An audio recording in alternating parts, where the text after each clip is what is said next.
God's Justice Vindicated by Ginzberg. Among the many and various teachings dispensed by Elijah to his friends, there are none so important as his theodicy, the teachings vindicating God's justice in the administration of earthly affairs.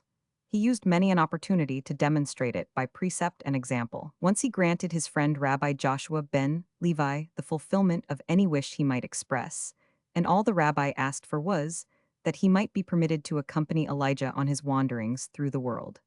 Elijah was prepared to gratify this wish. He only imposed the condition that, however odd the rabbi might think Elijah's actions, he was not to ask any explanation of them. If ever he demanded why, they would have to part company. So Elijah and the rabbi fared forth together, and they journeyed on until they reached the house of a poor man, whose only earthly possession was a cow. The man and his wife were thoroughly good-hearted people, and they received the two wanderers with a cordial welcome. They invited the strangers into their house, set before them food and drink of the best they had, and made up a comfortable couch for them for the night. When Elijah and the rabbi were ready to continue their journey on the following day, Elijah prayed that the cow belonging to his host might die. Before they left the house, the animal had expired. Rabbi Joshua was so shocked by the misfortune that had befallen the good people, he almost lost consciousness. He thought, "Is that to be the poor man's reward for all his kind services to us?" And he could not refrain from putting the question to Elijah. But Elijah reminded him of the condition imposed and accepted at the beginning of their journey, and they traveled on, the rabbi's curiosity unappeased. That night they reached the house of a wealthy man, who did not pay his guests the courtesy of looking them in the face. Though they passed the night under his roof, he did not offer them food or drink. This rich man was desirous of having a wall repaired that had tumbled down. There was no need for him to take any steps to have it rebuilt, for, when Elijah left the house, he prayed that the wall might erect itself, and lo, it stood upright.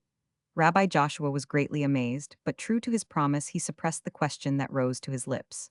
So the two traveled on again, until they reached an ornate synagogue, the seats in which were made of silver and gold. But the worshippers did not correspond in character to the magnificence of the building, for when it came to the point of satisfying the needs of the wayworn pilgrims, one of those present said, "There is not dearth of water and bread, and the strange travelers can stay in the synagogue, whither these refreshments can be brought to them."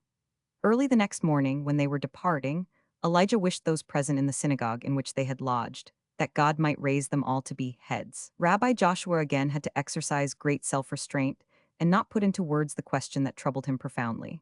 In the next town, they were received with great affability, and served abundantly with all their tired bodies craved. On these kind hosts Elijah, on leaving, bestowed the wish that God might give them but a single head. Now the rabbi could not hold himself in check any longer, and he demanded an explanation of Elijah's freakish actions. Elijah consented to clear up his conduct for Joshua before they separated from each other. He spoke as follows: "The poor man's cow was killed, because I knew that on the same day the death of his wife had been ordained in heaven, and I prayed to God to accept the loss of the poor man's property as a substitute for the poor man's wife. As for the rich man, there was a treasure hidden under the dilapidated wall, and if he had rebuilt it, he would have found the gold. Hence I set up the wall miraculously in order to deprive the curmudgeon of the valuable find.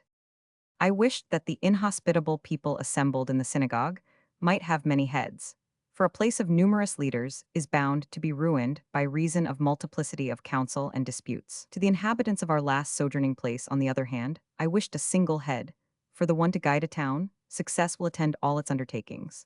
Know then that if thou seest an evildoer prosper, it is not always unto his advantage, and if a righteous man suffers need and distress, think not God is unjust." After these words, Elijah and Rabbi Joshua separated from each other, and each went his own way. How difficult it is to form a true judgment with nothing but external appearances as a guide, Elijah proved to Rabbi Baroka. They were once wailing in a crowded street, and the rabbi requested Elijah to point out any in the throng destined to occupy places in paradise. Elijah answered that there was none, only to contradict himself and point to a passerby the very next minute. His appearance was such that in him, least of all the rabbi would have suspected a pious man. His garb did not even indicate that he was a Jew. Later, Rabbi Baroka discovered by questioning him that he was a prison guard. In the fulfillment of his duties, as such, he was particularly careful that the virtue of chastity should not be violated in the prison, in which both men and women were kept in detention. Also, his position often brought him into relations with the heathen authorities, and so he was enabled to keep the Jews informed of the disposition entertained toward them by the powers that be. The rabbi was thus taught that no station in life precluded its occupant from doing good and acting nobly. Another time, Elijah designated two men to whom a great future was assigned in paradise. Yet these men were nothing more than clowns. They made it their purpose in life to dispel discontent and sorrow by their jokes and their cheery humor, and they used the opportunities granted by their profession to adjust the difficulties and quarrels that disturbed the harmony of people living in close contact with each other. 95.